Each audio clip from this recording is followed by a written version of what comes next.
नमस्कार, मैं उपेंद्र कश्यप और आप देख रहे हैं फोर्थ व्यूज। मैं प्रधानमंत्री नरेंद्र मोदी की जनसभा स्थल पर हूं जो विक्रमगंज में है और मेरे साथ यहाँ देखिए जदयू के नेता हैं और तमाम तरह के देखिए ये मन्नत पूरी करने दरगाह पहुंचे नीतीश कुमार दरगाह, और ये पसमानदा मुस्लिम समाज के नेता हैं। क्या नाम है सर? मोहम्मद फखरुद्दीन राइन।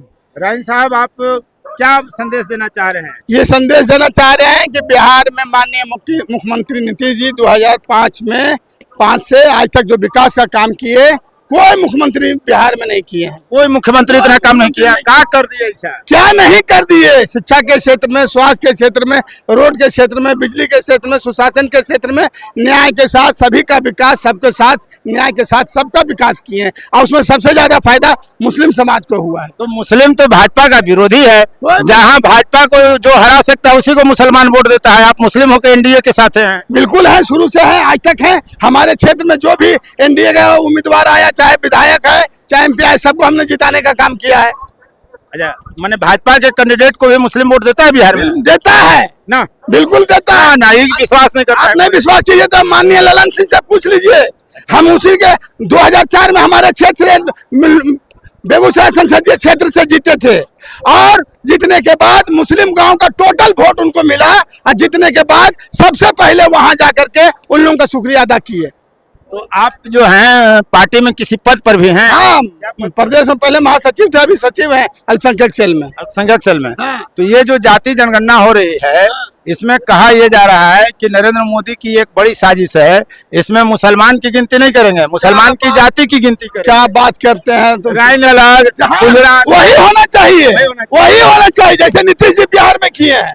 हाँ, सबका अलग अलग और जिसकी जैसी आबादी होगी, जिसका हालात जैसा होगा, उसको उस हिसाब से फिर अपना पैकेज दे करके, सहायता दे करके उसको आगे बढ़ाने का काम करेंगे। तो शेख सैयद पठान जो हैं, जो सवर्ण मुस्लिम हैं, वो पसमानदा मुसलमानों को साथ देंगे इस मुद्दे पर? नहीं देंगे तो हम अलग अपना फ्रंट बनाएंगे। 85% हम लोग हैं, हम लोग सब एनडीए के साथ रहेंगे, नीतीश जी के साथ रहेंगे।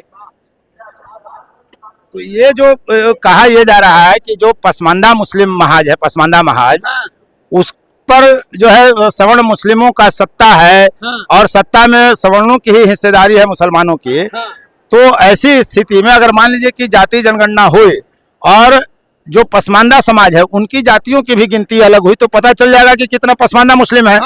तो फिर राजनीति किस दिशा में जाएगी? राजनीति 2 भाग में बढ़ जाएगी, फिर हम बल्ले बल्ले रहेगा एनडीए का। मतलब पसमानदा मुसलमान देंगे, फिर एनडीए टोटल हो जाएगा, एकजुट होकर के एनडीए में चले जाएंगे। बिहार में मुख्यमंत्री नीतीश जी का साथ देंगे और केंद्र में नरेंद्र मोदी के साथ देंगे। जिंदाबाद, जिंदाबाद। आप लोग मुस्लिम समुदाय से हैं? मुस्लिम समुदाय से हैं? कुमार जिंदाबाद, अब नरेंद्र मोदी एनडीए ये बताइए, पसमानदा समाज एकजुट होगा, उसका नेता कौन है आज? हम नेता है उसका। पसमानदा का कोई नेता है बिहार में? बात करते हैं, नहीं है नेता। कौन है बताइए? एक से एक नेता। अली अनवर को आप लोग किनारे कर दिए। किनारे अपने हो गए, हम कर दिए उनको। जो मुखिया नहीं जीतने के लायक थे वो चले गए राज्यसभा में, नीतीश जी भेज दिए उनको। उनको अलग कर दिए नीतीश जी, उनको तो गोद में बैठा करके राज्यसभा भेज दिए। और गुलाम रसूल को कैसे देखे? वो तो कट्टरता फैलाते चल रहे हैं। अल्पसंख्यक आयोग के अध्यक्ष बने हैं वो गुलाम रसूल। हाँ, गुलाम रसूल बलिया भी अल्पसंख्यक उनका माइनॉरिटी का अध्यक्ष बने हैं, कल बने हैं। मतलब मुस्लिम समुदाय की राजनीति बदल जाएगी। क्या बात करते हैं? ये शुरुआत हो गई है, नरेंद्र जी शुरुआत कर दी है। नरेंद्र मोदी पहली बार वही नाम लिए थे। हाँ, पसमानदा समाज को वो ध्यान देंगे और उनसे हम ये कहना चाहेंगे खास करके क्या पसमानदा समाज को हर जगह आरक्षण दीजिए।